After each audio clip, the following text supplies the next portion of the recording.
मुझे इस समय इस चार्ट पर कुछ ऐसे साइंस दिख रहे हैं जिन्हें देखकर मुझे लग रहा है कि बिटकॉइन का ये क्रैश अब तक खत्म नहीं हुआ है। और आज की वीडियो में मैं आप लोगों को बताऊंगा कि बिटकॉइन के यहाँ से नीचे गिरने के क्या चांसेस हैं, और अगर ये यहाँ से ऊपर गया तो ये कौन से लेवल्स तक जा सकता है, और अगर प्राइस नीचे गिरा तो भी ये कौन से लेवल तक गिर सकता है। और मेरे हिसाब से अब भी बिटकॉइन और भी ज्यादा नीचे जाने वाला है। तो सबसे पहले तो हमें ये याद रखना है कि जब मार्केट में इतना बड़ा डंप होता है तो पूरी मार्केट हिल जाती है और सब लोग डरे हुए होते हैं। यही चीज आप इस फियर एंड ग्रीड इंडेक्स पर भी देख सकते हैं। पहले इस मार्केट में ग्रीड मतलब लालच बहुत ज्यादा भरा हुआ था और अब ये न्यूट्रल के भी नीचे आ चुका है। तो इस ड्रॉप के बाद अब लोग और भी ज्यादा डरे हुए हैं और तभी लोग हड़बड़ी में आके अपने क्रिप्टो बेचना शुरू कर देते हैं। ये तो सब साइकोलॉजिकल चीजें, सब मानसिकता के बारे में बात हो रही है, पर टेक्निकल एनालिसिस के हिसाब से भी अगर आप इस पीली लाइन को देखें जो $47,000 पर है, तो ये लाइन बहुत ही इंपॉर्टेंट रही है बिटकॉइन के लिए। यहां से इसे सपोर्ट और रेजिस्टेंस दोनों ही मिला है। पिछले महीने पहली बार जब बिटकॉइन ने इस लेवल को छुआ था तब इसे यहां से रेजिस्टेंस मिली थी और उसके बाद काफी देर के लिए इसने यहीं पर कंसोलिडेट किया था। और जैसे ही प्राइस इस लेवल के ऊपर निकला उसी वक्त ये वापस इस लेवल पर गिरा और इसे सपोर्ट में बदल दिया। और फिर इस सपोर्ट को और 2-3 बार इसने टेस्ट भी किया और उसके बाद हमें 52,000 तक ये रैली मिली। तो ये वाला लेवल 47,000 वाला लेवल इस मार्केट में सपोर्ट और रेजिस्टेंस दोनों ही रह चुका है और ये बहुत ही इंपॉर्टेंट लेवल था। और अब हम अगर जूम आउट करके देखें तो ये लेवल पहले भी बिटकॉइन के लिए बहुत इंपॉर्टेंट रह चुका है। इस साल की शुरुआत से लगभग अप्रैल मई तक ये लेवल बिटकॉइन के लिए काफी इंपॉर्टेंट रहा है और इसलिए मेरे हिसाब से फिर से इस लेवल के ऊपर निकलना बिटकॉइन के लिए बहुत जरूरी है।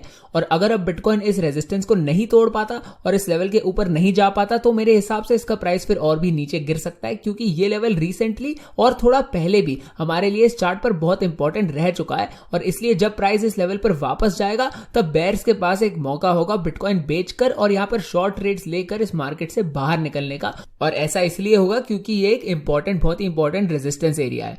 और आपको यह भी याद रखना है कि बिटकॉइन की ये रैली $29,000 से शुरू हुई थी और अब बिटकॉइन 47,000 पर है, जिसका मतलब जिन्होंने भी इस समय में इस पूरी रैली के दौरान बिटकॉइन खरीदे होंगे उनमें से ज्यादातर लोग इस समय एक प्रॉफिट में होंगे। और अगर हम इसका एवरेज गिन लेते तो ज्यादातर लोग लगभग एक 30% के प्रॉफिट में होंगे। मैंने 30 और 40 की एवरेज लेकर यहाँ 35,000 से इसे मेजर किया है। 35,000 से 47,000 तक आपको यहाँ 30% का एक प्रॉफिट हुआ होगा और ये मेरे हिसाब से एक बहुत ही बढ़िया प्रॉफिट है इतने कम समय में, वो भी बिना लेवरेज के। अब अगर आप इस रेंज के ऊपर वाले हिस्से से भी इसे मेजर करें तो ये 14% का प्रॉफिट है और बिल्कुल नीचे से 30,000 से अगर मेजर करें तो ये 52% का प्रॉफिट है और ये एक बहुत ही बढ़िया प्रॉफिट है। और इसलिए लोग अब इस लेवल के आसपास शायद अपने प्रॉफिट्स लेकर मार्केट से बाहर निकलने की सोच रहे होंगे। और इसलिए जितनी भी बार बिटकॉइन इस रेजिस्टेंस लेवल पर लौटता है हर बार हमें यहां पर एक रिजेक्शन मिल जाती है। इसे थोड़ा और अच्छे से समझते हैं, लोगों की, ट्रेडर्स की मानसिकता के बारे में बात करते हैं। तो जब बिटकॉइन का प्राइस ऊपर जा रहा था तब लोग प्रॉफिट्स कमा रहे थे, सब लोग बहुत खुश थे और इसलिए उस समय कोई भी अपने बिटकॉइन बेचना नहीं चाहता था और इसके ऊपर से लोग खरीद भी रहे थे बिटकॉइन, और भी ज्यादा बिटकॉइन खरीद रहे थे और इसी वजह से इसका प्राइस ऊपर जाते जा रहा था। पर फिर जैसे ही हमें यह डंप मिला तब इन सभी लोगों को याद आया कि बिटकॉइन अब भी इस तरह से अचानक से क्रैश भी कर सकता है और ये एक बहुत ही खतरनाक एसेट है जहां कभी भी कुछ भी हो सकता है। और हम सबको पता ही है कि ऐसे क्रैश होते रहते हैं इस मार्केट में, ये कोई पहली बार नहीं हुआ है। ऐसे डंप हमें पहले बहुत बार देखने मिल चुके हैं, तो हमें ये चीज पता तो है। पर जब रियल टाइम में अपनी आंखों के सामने जब ये डंप्स होते हैं तब आप इस पर ध्यान देते हैं, अच्छे से ध्यान देते हैं। और इसी वजह से मेरे हिसाब से बिटकॉइन को हर बार अब इस 47,000 वाले लेवल से रेजिस्टेंस मिल रही है, क्योंकि लोग ये समझ गए और अब ये लोग यहां पर प्रॉफिट्स लेकर इस मार्केट से बाहर निकलने की कोशिश कर रहे हैं। यहां पर ये इचिमोकू क्लाउड भी लगाकर देख लेते हैं। ये देखिए, ये क्लाउड अब अच्छी खासी रेजिस्टेंस में बदल चुका है। ये क्लाउड 48,000 से $46,000 तक फैला हुआ है और ये काफी बड़ा क्लाउड है जिसने बिटकॉइन को ऑलरेडी 2 बार रिजेक्ट कर दिया है।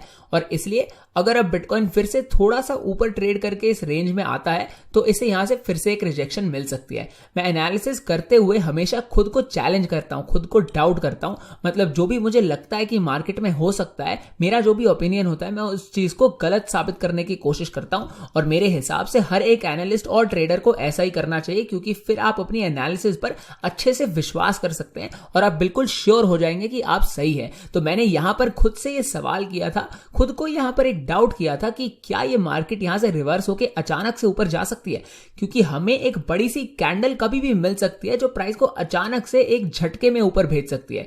तो ऐसी कैंडल्स और ऐसे मूव्स का तो हम अंदाजा बिल्कुल भी नहीं लगा सकते, क्योंकि ये तो कभी भी हो जाता है, इसको कोई भी प्रिडिक्ट नहीं कर सकता। पर इनके अलावा मुझे मार्केट में इस समय कोई भी ऐसी बुलिश चीज नहीं दिख रही जो बिटकॉइन के प्राइस को यहां से ज्यादा ऊपर भेज सकती है। अगर हम बहुत जूम आउट करके एक हफ्ते वाले चार्ट पर देखें तो यहां पर हमारे पास कुछ बुलिश चीजें हैं, जैसे ये ईएमए रिबन, ये बिटकॉइन को बहुत अच्छे से सपोर्ट दे रहा है और ये सपोर्ट 43,000 से 36,000 तक फैला हुआ है। तो इस बड़ी टाइम फ्रेम के अलावा मेरे हिसाब से बिटकॉइन के पास छोटी टाइम फ्रेम पर तो कोई भी सपोर्ट नहीं है, और यहां पर भी ये सपोर्ट 36,000 तक जाता है। मतलब इस पूरी $7,000 की रेंज के बीच में बिटकॉइन को कहीं पर भी सपोर्ट मिल सकता है।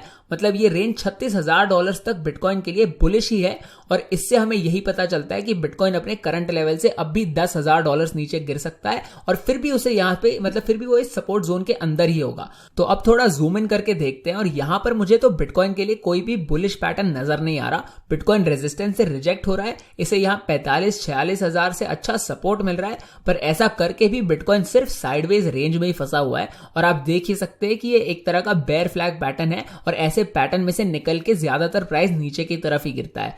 और ये चीज मैं आपको इस चैनल पर बहुत बार बताता रहता हूं कि ऐसे पैटर्न्स बहुत ही कॉमन होते हैं हर मार्केट में। आपको ये बहुत सारे चार्ट्स पर देखने मिलेंगे कि प्राइस ऐसे ही पहले नीचे गिरता है, फिर कुछ देर के लिए ऐसे साइडवेज जाता है या ट्रेंड की उल्टी दिशा में जाता है, और ऐसे थोड़ी देर के लिए उल्टी दिशा में ट्रेड करने के बाद ये अपना डाउन ट्रेंड कंटिन्यू कर देता है और प्राइस नीचे जाने लग जाता है। और अगर आपने मुझे इस बारे में बात करते हुए पहले नहीं सुना है तो इसका यही मतलब है कि आपने चैनल को सब्सक्राइब नहीं किया है, तो जल्दी से सब्सक्राइब कर दीजिए, और अगर आपको ये वीडियो पसंद आ रही हो तो इसे लाइक भी कर दीजिए। तो ये पैटर्न मुझे वैसे एक कंटिन्यूएशन पैटर्न ही लग रहा है जो बहुत कॉमन होता है सब मार्केट्स में, ये वैसा ही एक पैटर्न है, और ऐसे पैटर्न्स ऊपर और नीचे दोनों तरफ ही हमें दिखते रहते हैं। ये सिर्फ एक डाउन ट्रेंड का पैटर्न नहीं है, ये आपको अप ट्रेंड में भी मिलेगा। मैं आपको कुछ और उदाहरण दिखाना चाहता हूं इस पैटर्न के, जहां हमें ऐसे पैटर्न्स देखने मिले हैं और इसमें से निकल के प्राइस नीचे की तरफ गिरना शुरू हो गया था। यहाँ आपको ये खाली चार्ट पर मैं दिखा देना चाहता हूं जहां कोई ड्रॉइंग नहीं है। तो यहां पर ये जो डंप था, जब बिटकॉइन अपने ऑल टाइम हाई से नीचे गिर रहा था, ये देखिए इसका प्राइस सीधा 65,000 से 30,000 पर गिर गया था, और ये डंप कितना ज्यादा तेज था। इस चार्ट को मैं अब थोड़ा पीछे ले जाकर रिप्ले करके आपको दिखाना चाहता हूं कि रियल टाइम में इस समय क्या हुआ था। तो यहां पर हमारे पास दो अच्छे उदाहरण है। सबसे पहले तो ये जहां बिटकॉइन का प्राइस ऐसे तेजी से नीचे गिरा, फिर इसने एक बेयर फ्लैग बनाया और उसके बाद इसका प्राइस और नीचे चला गया। पर इसके अलावा यहां ऐसा भी एक पैटर्न है जहां प्राइस उसी तरह से गिरने के बाद और वैसा ही एक पैटर्न बनाने के बाद नीचे की जगह रिवर्स होके ऊपर चला गया। तो इससे आपको यही पता चलता है कि जो मैं अभी आपको बता रहा हूं ऐसा होना जरूरी नहीं है, और ये पैटर्न फेल भी हो सकता है और मार्केट बिल्कुल उल्टी दिशा में भी जा सकती है। पर ज्यादातर ऐसा ही होता है, और मोस्टली जब भी प्राइस ऐसा एक पैटर्न बनाता है तो वो अपना पुराना ट्रेंड ही कंटिन्यू करता है। यहां पर आप देख सकते हैं कि हमारे पास 4 कंटिन्यूएशन पैटर्न है जिन्होंने सही से काम किया, और उसके बाद जाके एक पैटर्न आखिर में जाके फेल हुआ। तो अगर आप यहां इस ट्रेंड के साथ जा रहे होते तो आपने लगातार 4 बार ट्रेड्स लेकर उस पर प्रॉफिट कमाए होते, और फिर 5वें अटेम्प्ट पर जाकर आप फेल हुए होते। ये एक 80% का सक्सेस रेट है जो बहुत ही बढ़िया है। और अब यहां पर देखिए प्राइस किस तरह से तेजी से नीचे गिरा, फिर साइडवेज रेंज में चला गया, और इस समय भी बिटकॉइन ऐसा ही कुछ कर रहा है। यहां पर भी आप देख सकते हैं कि ऐसा ही हो रहा है। एक अच्छे इंपॉर्टेंट रेजिस्टेंस एरिया पर ही बिटकॉइन को दिक्कतें हो रही है, और अभी का हमारा प्राइस एक्शन भी बिल्कुल इसी तरह का है। आपको पता ही है कि ये 51,000 वाला लेवल बिटकॉइन के लिए बहुत इंपॉर्टेंट है, और कुछ दिनों पहले ही बिटकॉइन को यहां से रेजिस्टेंस मिली थी, और यहां पर भी आप देख सकते हैं कि पहले भी इसे इस समय भी यहीं से रेजिस्टेंस मिल रही थी। तो यहां पर ये 2 बार इस लेवल से रिजेक्ट हुआ। तीसरी बार भी बिटकॉइन ने कोशिश की थी उस लेवल पर फिर से पहुंचने की और उसे छूने की, पर ये वहां तक नहीं पहुंच पाया, इसमें ये नाकामयाब रहा, और फिर प्राइस इस रेंज में से निकलकर नीचे की तरफ गिर गया। और इसके बाद बिटकॉइन ने और भी ज्यादा कंटिन्यूएशन पैटर्न बनाए थे। ये देखिए, ये एक और साइडवेज रेंज थी जिसके बाद प्राइस इसमें से निकलकर भी नीचे गिर गया। तो जैसा मैंने पहले भी कहा था, ऐसा प्राइस एक्शन इस मार्केट में बहुत ही कॉमन है, ये आपको बहुत बार देखने मिलता है। अब मुझे भी पता है कि आप लोगों को ये सब सुनना पसंद नहीं है, क्योंकि क्योंकि मैं आप लोगों को बहुत सारी नेगेटिव चीजें, बेरिश एनालिसिस दे रहा हूं, पर इसीलिए आपको ये सब सुनना चाहिए क्योंकि आपको पता होना चाहिए कि असलियत में मार्केट में हो क्या रहा है। अब अगर आप अपने करंट प्राइस एक्शन को देखें तो आप ही मुझे बताइए कि ये प्राइस एक्शन, ये रेंज उस रेंज से अलग कैसे है। यहां पर बस एक चीज है जो थोड़ी सी अलग है और वो ये है कि ये डंप हमें अप ट्रेंड के अंदर मिल रहा है। पिछली बार जब ऐसा हो रहा था तब बिटकॉइन पहले से ये क्लियर डाउन ट्रेंड में था, पर इस बार ये एक अप ट्रेंड के अंदर है और इसलिए शायद ये सिर्फ एक करेक्शन भी हो सकती है जिसके बाद प्राइस फिर से ऊपर जाना शुरू कर सकता है। पर इस समय इसके अलावा मुझे बिटकॉइन के लिए और कोई भी बुलिश केस, कोई भी बुलिश चीज नहीं दिख रही है।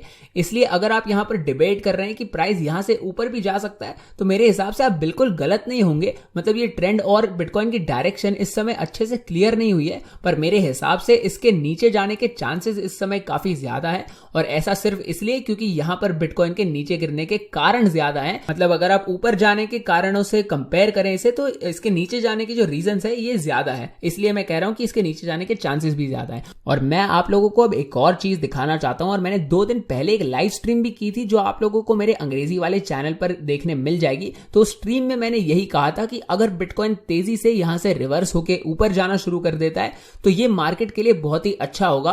पर मैंने ये भी कहा था कि जितना ज्यादा टाइम लेगा बिटकॉइन ऊपर जाने में, और अगर ये फ्राइडे तक ऊपर नहीं जाता और इसी रेंज में फंसा रहता है तो जितने ज्यादा समय के लिए ये इस रेंज में फंसा रहेगा ये बिटकॉइन के लिए उतना ही ज्यादा खराब होगा। मेरे हिसाब से इस ड्रॉप के बाद, इस भयंकर ड्रॉप के बाद बिटकॉइन के पास एक मौका था जो इसके पास सिर्फ कुछ समय के लिए था और इसे उसका फायदा उठा लेना चाहिए था, क्योंकि उस समय बुल्स के पास एक मौका था प्राइस को वापस ऊपर भेजने का। और मैं ऐसा इसलिए कह रहा हूं क्योंकि इतने बड़े ड्रॉप के बाद लोगों के इमोशंस बहुत हाई होते हैं, लोग बहुत डर गए होते हैं ऐसे ड्रॉप को देखकर, और ऐसे प्राइस मूवमेंट के वक्त ही ऐसे रिवर्सल होने के चांसेस सबसे ज्यादा होते हैं। इस चीज का भी मैं आपको एक एग्जांपल दिखाना चाहता हूं क्योंकि ऐसा भी मार्केट में पहले हो चुका है। ये जो अपना ऑल टाइम हाई के बाद वाला डंप था वहीं पर मैं आपको फिर से ले जाना चाहता हूं, और आप यहां देख सकते हैं कि ये डंप बहुत ही तेज था, बहुत ही ज्यादा इंटेंस था, और बिटकॉइन का प्राइस सिर्फ कुछ ही घंटों में 45,000 से 29,000 पर गिर गया था। और अगर आप किसी और एक्सचेंज पर जाकर देखें तो ये थोड़ा और भी बड़ा हो सकता है ये ड्रॉप। तो ये एक $15,000 का ड्रॉप था, मतलब 33% का ड्रॉप, और ये हुआ था सिर्फ एक दिन के अंदर अंदर,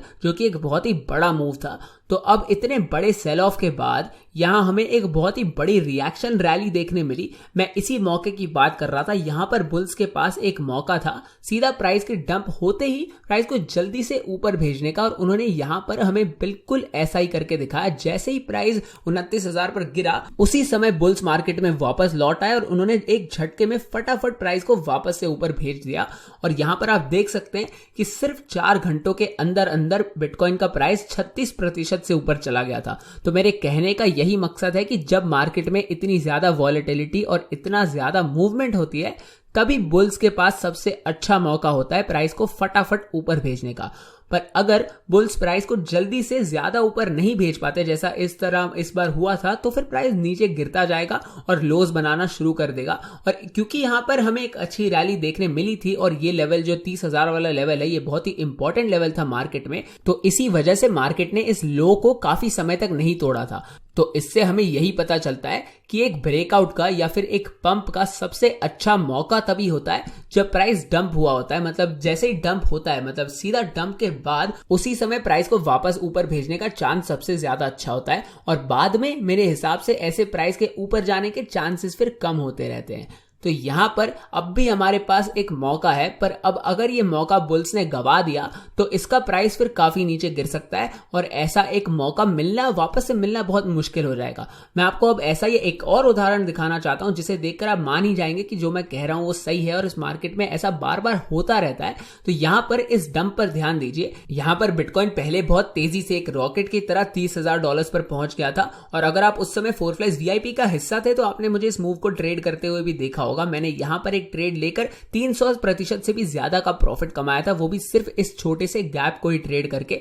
और वैसे अगर आपको भी 4Flies VIP ज्वाइन करना है और आपको देखना है कि मैं कैसे ट्रेड करता हूं तो वीडियो को पॉज करके स्क्रीन पर दिए गए स्टेप्स का पालन कर लीजिए और आप आराम से फिर VIP ज्वाइन कर सकते हैं। पर अब चार्ट पर वापस आ जाते हैं। यहां अगर हम 1 घंटे वाले चार्ट पर जूम इन करके देखें तो यहां बिटकॉइन का प्राइस सबसे पहले 35,000 के करीब टॉप आउट हो गया था और उसके बाद इसका प्राइस तेजी से नीचे गिर गया था। पर यह एक झटके में नहीं हुआ था। यहाँ नीचे गिरते वक्त पहले प्राइस साइडवेज गया और यहाँ हमें एक कंटिन्यूएशन पैटर्न देखने मिला, जिसके बाद इसका प्राइस और भी नीचे गिर गया था। तो ये वही वाला कॉमन पैटर्न है जो हमें फिर से यहाँ पर देखने मिला, पर इसके बाद ये डंप बहुत ही तेज था। और ये देखिए बिटकॉइन का प्राइस सिर्फ 5-6 घंटों में 17% से नीचे गिर गया था। तो ये एक बहुत ही तेज और इंटेंस डंप था। और फिर उसके बाद अगले 3-4 घंटों में ही बिटकॉइन ने इस डंप का काफी हिस्सा कवर कर दिया था और ये वापस ऊपर चला गया था। ये देखिए इसका प्राइस अगले 2 घंटों में 11% से और अगले 5 घंटों में 16% से ऊपर चला गया था। तो ये एक बहुत ही बढ़िया रिएक्शन रैली थी और इसी वजह से मेरे हिसाब से इसका प्राइस फिर बहुत ही जल्द इस 35,000 वाले हाई को तोड़ के इसके ऊपर निकल गया था। और ये देखिए ये हुआ कितना जल्दी था, ये सिर्फ कुछ 2 दिनों के अंदर कुछ घंटों में हो गया था। बिटकॉइन 4 जनवरी 2021 को क्रैश हुआ था। और अब इस चार्ट को रिप्ले करके एक बार देख लेते हैं कि कितनी जल्दी प्राइस ने इस पिछले हाई को तोड़ दिया था। तो ये देखिए कुछ ही घंटों बाद 6 जनवरी को, मतलब 2 दिनों बाद, 2 दिनों के अंदर अंदर बिटकॉइन ने अपने हाई को तोड़ के फिर ये इसके ऊपर निकल गया था। तो ये देखकर आपको पता चल जाना चाहिए कि ये चीज कितनी इंपॉर्टेंट है और ये कितनी बार इस मार्केट में होता रहता है। और ये देखिए इस लेवल को तोड़ने के बाद बिटकॉइन फिर अपने अप ट्रेंड में चला गया था और इसके प्राइस फिर और भी ऊपर जाता ही रहा था। ये देखिए पहले ये 40,000 पर गया, वहां पहुंच के थोड़ा सा नीचे गया, फिर उस हाई को तोड़ के आखिर में 42,000 पर जाके हमें इसका अगला टॉप मिला और वहां से बिटकॉइन का प्राइस फिर नीचे गिरा था काफी। तो ये एक बहुत ही आसान और सिंपल सा उदाहरण है जिसे देखकर आप ये समझ सकते हैं कि एक बड़े डंप या क्रैश के बाद बिटकॉइन के पास बहुत ही कम समय होता है उसी समय एक रिकवरी करके ऊपर जाने का। और अगर हमें ये रिवर्सल पहले 2-3 दिनों में नहीं देखने मिलता तब मेरे हिसाब से फिर बिटकॉइन को काफी दिक्कतें हो सकती है बाद में। तो इसे अब एक बार मेजर कर लेते हैं। बिटकॉइन को इस डंप के बाद अपने इस हाई को तोड़ने में यहाँ 1 दिन और 18 घंटे लगे थे। तो अब अपने करंट वाले चार्ट पर, अभी वाले प्राइस पर जाकर देख लेते हैं कि इस डंप के बाद अब कितना समय निकल चुका है। तो चलिए इसे भी अपने रूलर टूल से मेजर कर लेते हैं और देखते हैं कि इसे कितने दिन लगे थे। तो पहले बिटकॉइन ने उस समय 2 दिन के अंदर अंदर ही रिकवर कर लिया था और अब इसे यहाँ ऑलरेडी 3 दिन से ज्यादा हो चुके हैं और इसे अपना ये वाला $52,500 वाला हाई को तोड़ना है। मतलब अब इसे यहाँ इस रेंज में पिछली बार से ऑलमोस्ट डबल टाइम लग चुका है और अब भी इसने इस रेंज में से ब्रेकआउट नहीं किया है। यहाँ पर कुछ चीजें उस समय से काफी अलग है, जैसे इस समय मार्केट इतनी ज्यादा जोश में नहीं है और हमें उस समय जैसा पागलों जैसा प्राइस एक्शन नहीं देखने मिल रहा। और उस समय तो मार्केट में सभी लोग बहुत ज्यादा जोश में थे और शायद इसी वजह से अब ये रिकवरी भी स्लो है, क्योंकि पहले लोग इतने ज्यादा एक्साइटेड थे कि उन्होंने 2 घंटों में प्राइस को रिकवर करवाना शुरू कर दिया था। पर यहाँ सबसे इंपॉर्टेंट चीज तो अब भी यही है कि बिटकॉइन के पास यहाँ एक बहुत ही अच्छा मौका था प्राइस को ऊपर भेजने का और इसने 2-3 बार इस लेवल को, इस 47,000 वाले लेवल को तोड़ने की कोशिश भी की थी, पर अब तक ऐसा करने में ये नाकामयाब रहा है। यहाँ पर बिटकॉइन फिर से वैसी एक तेज रिकवरी कर सकता था जहां आपको पता भी नहीं चलता कि क्या हुआ, मतलब आप सोने चले गए हो और आप अगले दिन उठे और बिटकॉइन का प्राइस गिर के रिकवर भी कर चुका है। यहाँ पर ऐसा कुछ हो सकता था और लोगों ने ऐसा करने की कोशिश भी की थी, पर बिटकॉइन को फिर 47,000 से 2 बार रिजेक्शन मिल गई। तो क्योंकि अब बुल्स इस मौके का फायदा नहीं उठा पाए और अब हमें यहां से रिजेक्शंस भी मिल रही है और प्राइस सिर्फ साइडवेज इस रेंज में फंसा हुआ है और सिर्फ साइडवेज ही जा रहा है और यहां पर रेजिस्टेंस भी अब बढ़ती जा रही है। जैसे ये 1 घंटे वाला EMA रिबन भी अब बिटकॉइन को रेजिस्टेंस दे रहा है और इससे हमें 2-3 बार अब रिजेक्शन भी मिल चुकी है और इस 4 घंटे वाले EMA रिबन पर भी बिटकॉइन को ऑलमोस्ट एक रिजेक्शन मिल गई थी और यहां पर ये 200 दिन वाली EMA लाइन भी बिटकॉइन को रेजिस्टेंस दे रही है। और अगर आप यहां पर ध्यान दें तो ये वाली नीली EMA लाइन बिटकॉइन के लिए बहुत ही इंपॉर्टेंट रही है। ये देखिए कितनी बार, 4-5 बार यहाँ इसने बहुत ही बढ़िया तरीके से इन रिजेक्शंस को प्रेडिक्ट किया था और उसके बाद इस लाइन से हमें 1-2 बार सपोर्ट हिट्स भी देखने मिले थे। तो अब हमें फिर से इस EMA रिबन से और इस नीली 200 दिन वाली लाइन से भी हमें रेजिस्टेंस मिल रही है और 1 घंटे वाले चार्ट पर भी रेजिस्टेंस हमें मिल रही है। जैसा हमने अभी देखा था 1 घंटे वाला चार्ट भी बिटकॉइन को 1-2 बार अब रिजेक्ट भी कर चुका है। तो ये सभी टाइम फ्रेम्स इस समय मुझे बहुत ही कमजोर लग रही है और इसलिए ये रिकवरी अब मुझे बहुत ही ज्यादा मुश्किल लग रही है बिटकॉइन के लिए। ये देखिए इस 1 दिन वाले चार्ट पर बिटकॉइन थोड़ा सा बुलिश है क्योंकि बड़ी टाइम फ्रेम्स पलटने में टाइम लेती है, पर यहां पर भी बिटकॉइन एक बार इस EMA रिबन के नीचे गिर चुका है और एक और बार यहां छोटी सी विक भी थी, तो आप इसे 2 बार भी गिन सकते हैं अगर चाहे तो। और अब भी बिटकॉइन का प्राइस बिल्कुल इस रिबन के नीचे वाले हिस्से में ही है और बिटकॉइन इस समय एक बहुत ही खतरनाक पोजीशन में फंसा हुआ है। तो अब अगर बिटकॉइन हमें थोड़ी और कमजोरी दिखाता है या रिकवर करने में और थोड़ा ज्यादा टाइम ले लेता है तो मेरे हिसाब से हमें एक और ड्रॉप देखने मिल सकता है, जिसके बाद बिटकॉइन अपने पिछले लो को भी तोड़ के उसके नीचे गिर सकता है। तो अब आखिरी सवाल यही रह गया है कि बिटकॉइन अगर अब और नीचे गिरता है तो इसका प्राइस फिर कितना नीचे जा सकता है। और इस बारे में बात करने से पहले मैं आप लोगों को ये याद दिला देना चाहता हूं कि अगर बिटकॉइन अब नीचे गिरता है, जो मुझे नहीं पता होगा या नहीं, इसकी मैं कोई गारंटी नहीं दे सकता, पर अगर ऐसा होता है तो बाकी सब ऑल्ट कॉइन्स भी और ज्यादा तेजी से नीचे गिरेंगे। आपने इस ड्रॉप में भी देखा होगा कि इथेरियम और कार्डानो और बाकी सारे ऑल्ट कॉइन्स बिटकॉइन से ज्यादा नीचे गिरे थे और ज्यादा तेजी से गिरे थे। इनके ड्रॉप बिटकॉइन से बड़े थे। शायद सिर्फ सोलाना और एल्ट्रॉन के अलावा बाकी सभी कॉइन्स बुरी तरह से क्रैश हुए थे, और वो दोनों कॉइन्स इसलिए क्रैश नहीं हुए थे क्योंकि उनमें इस समय फोमो बहुत ज्यादा है। तो अब अगर बिटकॉइन फिर से यहां से और भी ज्यादा ड्रॉप होता है तो ये सभी ऑल्ट कॉइन्स फिर से गिरेंगे और बिटकॉइन से भी ज्यादा तेजी से गिरेंगे। और अगर आपको क्रिप्टो ट्रेड करने के लिए वैसे कोई एक्सचेंज चाहिए तो बायबिट मेरे हिसाब से सबसे बढ़िया एक्सचेंज है, और मैं सिर्फ यहीं पर क्रिप्टो ट्रेड करता हूं। यहां पर आप कार्डानो, XRP, सोलाना, जो भी मैंने कहा, सभी ऑलमोस्ट सभी ऑल्ट कॉइन्स यहां पर आप ट्रेड कर सकते हैं। तो यहां पर आपको बहुत सारे लेवरेज पर ट्रेड करने के लिए पेयर्स अवेलेबल है। बायबिट पर साइन अप करने के लिए मैंने आपको लिंक डिस्क्रिप्शन में दे रखा है, और इस लिंक का इस्तेमाल करके आपको कुछ बोनस मिल सकता है, जिसका इस्तेमाल करके आप उस पर मतलब जो ट्रेड्स लेंगे उस पर जो प्रॉफिट्स कमाएंगे वो आप बाहर भी निकाल सकते हैं। और ये बोनस निर्भर करेगा आपके डिपॉजिट अमाउंट के ऊपर। और अगर आपको बायबिट एक्सचेंज समझना है कि इसका इस्तेमाल कैसे किया जाता है तो इस पर मैंने एक ट्यूटोरियल भी बना रखा है, जिसके लिए लिंक मैं आपको डिस्क्रिप्शन में और टॉप कमेंट में दे दूंगा, तो उसे जरूर एक बार चेक कर लीजिएगा। और इंडिया में बायबिट का इस्तेमाल करते हुए आपको शायद एक VPN का इस्तेमाल करना पड़ सकता है, तो इस पर भी एक बार ध्यान दीजिएगा और इस पर थोड़ी रिसर्च कर लीजिए। और वैसे VPN यूज करना सेफ ही होता है, पर मैं आपको इस पर कोई सलाह नहीं दे सकता। अब चार्ट पर वापस ध्यान देते हैं, तो अगर अब बिटकॉइन यहां से नीचे गिरता है तो ये कितना नीचे जा सकता है। तो सबसे पहले तो मैं इसके सपोर्ट एरियाज पर ध्यान दूंगा, और ये वैसे फिर से बिल्कुल वैसी एक रेंज में है जो मैं ट्रेड करना पसंद करता हूं। मतलब वो रेंज जो खाली होती है, जहां एक तरह से गैप होता है और उन रेंजेस में ज्यादा ट्रेडिंग एक्शन नहीं होता, और ऐसी रेंजेस में प्राइस बहुत ही जल्द अपने अगले इंपॉर्टेंट एरिया पर, अपने इंपॉर्टेंट सपोर्ट लेवल पर या रेजिस्टेंस लेवल पर पहुंच सकता है। ये देखिए, जैसे यहां पर प्राइस एक झटके में इन दोनों लाइनों के बीच में ट्रेड करता है और फटाफट एक लाइन से दूसरी लाइन पर कितनी जल्दी पहुंच जाता है। यहां पर इस रेंज के अंदर प्राइस कभी भी ज्यादा कंसोलिडेट नहीं करता या साइडवेज नहीं जाता। ये बहुत ही तेजी से बस एक लाइन से ऊपर निकलता है या फिर उसके नीचे गिरता है और फिर दूसरी लाइन पर पहुंच जाता है। यहां आप देख सकते हैं कि इस मार्केट में पहले भी ऐसा हो चुका है, और उसके बाद अब क्रैश के वक्त भी ऐसा ही हुआ था। मतलब बिटकॉइन की पूरी हिस्ट्री में जब भी बिटकॉइन 42 और 47 हजार के बीच में ट्रेड कर रहा होता है तो ज्यादातर ये बहुत ही तेजी से इन दोनों लेवल्स के बीच में ट्रेड करता है, और ये एक दूसरे लेवल पर, मतलब एक लेवल के ऊपर निकलते ही दूसरे लेवल पर बहुत जल्दी पहुंच जाता है। और इसलिए अब मेरे हिसाब से बिटकॉइन के पास 42-43 हजार डॉलर से पहले कोई सपोर्ट नहीं है, जो अपने करंट प्राइस से अब भी 3-4 हजार डॉलर दूर है। ये काफी बड़ा ड्रॉप है, और यहां से इसके लिए मतलब ये मार्केट के लिए काफी खराब हो सकता है। ये शायद आपको एक बड़ा गैप नहीं लग रहा होगा, पर ये एक 10% का ड्रॉप है, और ये काफी बड़ा ड्रॉप होगा, और मेरे हिसाब से यही अगला सपोर्ट लेवल है बिटकॉइन के लिए। तो अब अगर बिटकॉइन इस सपोर्ट को भी फेल कर देता है तो मेरे हिसाब से अगला सपोर्ट लेवल यहाँ 36-37 हजार के करीब होगा।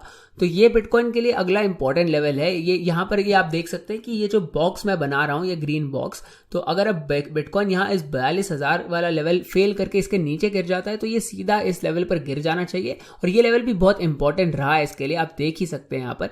और बिटकॉइन के पास एक हफ्ते वाला EMA रिबन भी है जो मैंने आपको कुछ देर पहले दिखाया था, वो भी इसी रेंज में है, पर ये मेरे हिसाब से 37 से 42,000 के बीच में ये एरियाज फिर भी काफी कमजोर सपोर्ट है, और यहां से हमें ज्यादा सपोर्ट नहीं देखने मिलेगा। पर अगर अब बिटकॉइन किसी तरह अचानक से रिकवर होकर फिर से ऊपर जाने लग जाता है तो इसके ऊपर बिटकॉइन के सामने काफी ज्यादा रेजिस्टेंस है, और इतने बड़े क्रैश के बाद रिकवरी करते समय यहां दिक्कतें हो सकती है, और बहुत लोग मार्केट में इस समय प्रॉफिट्स निकालना भी शुरू कर देते हैं, क्योंकि इस अप ट्रेंड के दौरान बहुत लोग बिटकॉइन पर बहुत बढ़िया पैसे कमा रहे होंगे। पर जैसे ही प्राइस इस तरह से क्रैश करता है तब ये लोग डर जाते हैं, और तब ये लोग समझ जाते हैं कि इस मार्केट में प्रॉफिट्स निकालते रहना एक अच्छा आइडिया होता है। और इसी वजह से अगर बिटकॉइन का प्राइस अब ऊपर जाता है तो यहां से इसे हर लेवल पर रेजिस्टेंस मिलेगी, मतलब 47,000, फिर 51,000 और फिर 52,500, इन तीनों लेवल्स पर मेरे हिसाब से हमें रेजिस्टेंस मिलेगी, क्योंकि लोग अपने बिटकॉइन बेचकर मार्केट से बाहर निकलने की कोशिश कर रहे होंगे। और जब बिटकॉइन इस हाई को तोड़ेगा उसके बाद ही मैं इस मार्केट में वापस से बुलिश होऊंगा। पर सबसे पहले हमें 47,000 वाले लेवल के ऊपर निकलना है, और इस लेवल को तोड़ना वैसे बहुत ही इंपॉर्टेंट है और बहुत ही अच्छा बुलिश साइन होगा ये मार्केट के लिए। पर मैं पूरी तरह से बुलिश तभी होऊंगा जब बिटकॉइन $52,500 वाले लेवल के ऊपर निकलेगा। और इसकी कोई गारंटी नहीं है, यहां से प्राइस नीचे भी गिर सकता है, पर कभी ना कभी बिटकॉइन रिकवर करके इस प्राइस पर वापस लौटेगा ही। पर जब तक ऐसा नहीं होता तब तक मैं पूरी तरह से बुलिश नहीं हो सकता, क्योंकि ये लेवल बहुत ही ज्यादा इंपॉर्टेंट है। और अगर बिटकॉइन उस लेवल के भी ऊपर निकल जाता है तो मेरे हिसाब से इसे 60,000 तक भी पहुंचने में ज्यादा दिक्कत नहीं होनी चाहिए, ये बहुत जल्दी उस लेवल पर पहुंच सकता है। तो मुझे इस समय यही सब दिख रहा है इस चार्ट पर। अब भी बिटकॉइन मुझे कमजोर ही लग रहा है और इसका प्राइस यहां से ड्रॉप हो सकता है, पर अगर हमें यहां 42,000 पर एक सपोर्ट बाउंस मिल जाता है तो उसके बाद हमारा अप ट्रेंड वापस शुरू हो सकता है और फिर ये रैली बिटकॉइन को 65,000 अपने ऑल टाइम हाई तक और उसके ऊपर भी बेच सकती है, और ये इस मार्केट के लिए बहुत ही ज्यादा हेल्दी होगा। और वैसे यहां पर मैंने एक ट्रेड प्लान करके रखी हुई है और इसकी डिटेल्स मैं अपने 4Flies VIP ग्रुप में डालने ही वाला हूं। तो अगर आपको भी VIP ग्रुप ज्वाइन करना है तो सबसे पहले डिस्क्रिप्शन में दी गई पहली लिंक को दबाएं, फिर हमारे फ्री गोल्ड टेलीग्राम चैनल के किसी भी पोस्ट के नीचे दिए गए @4Flies बटन को दबाएं और फिर दबाएं सेंड मैसेज वाले बटन को, और हम आपको VIP के बारे में सारी जानकारी दे देंगे। इस ग्रुप में आपको अपनी ट्रेड्स की पूरी जानकारी मैं देता हूं, ट्रेड्स लेने के पीछे के क्या कारण होते हैं और कुछ ट्रेड्स छोड़ने के पीछे के क्या कारण होते हैं, क्या एंट्री लेवल्स मैं यूज करता हूं, क्या स्टॉप लॉस, क्या प्रॉफिट टारगेट्स, और मैं ट्रेड्स मैनेज कैसे करता हूं, ये सभी चीजें आपको देखने मिलती है। और इसके अलावा आपको मेरा कोर्स भी VIP मेंबरशिप के साथ फ्री में भी मिल सकता है, पर वो निर्भर करेगा आपके VIP मेंबरशिप प्लान के ऊपर। तो अगर आपको इन सभी चीजों के बारे में जानकारी चाहिए तो स्क्रीन पर दिए गए स्टेप्स का पालन कर लीजिए। और जैसा मैंने पहले भी कहा था, अगर आपको क्रिप्टो ट्रेड करने के लिए कोई एक्सचेंज चाहिए तो बायबिट मेरे हिसाब से सबसे बढ़िया एक्सचेंज है। इसके लिए लिंक मैंने आपको डिस्क्रिप्शन में दी हुई है और टॉप कमेंट में भी दी हुई है, तो इसे क्लिक करके एक बार जरूर देखिएगा, क्योंकि आपको पैसे डिपॉजिट करने पर कुछ बोनस मिल सकता है जिससे आप ट्रेड भी कर सकते हैं। तो यही थी आज की वीडियो। मैं उम्मीद करता हूं आपको ये वीडियो पसंद आई होगी। वीडियो को लाइक कर दीजिए, चैनल को सब्सक्राइब कर दीजिए और मिलते हैं अगली वीडियो में।